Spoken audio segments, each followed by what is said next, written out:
Hi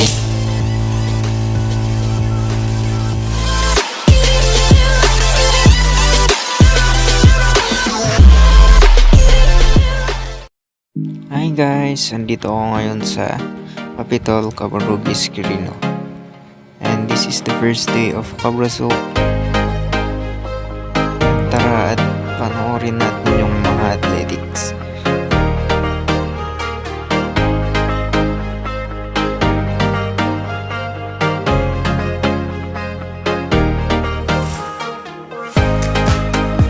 Katapos ng athletics, at dito naman tayo sa volleyball girls.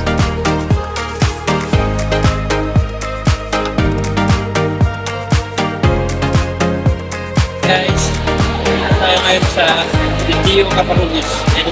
This is second day of Caparugis. Tara, nakapunta tayo na taekwondo.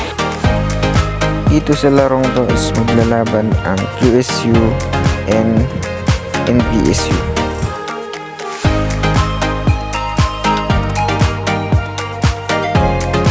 And finally, this is the last day of Cabrasok. And dito na i-award yung mga medals and certificates ng mga athletes and participants. And dito na po nagtatapos ang ating video and salamat sa panonood.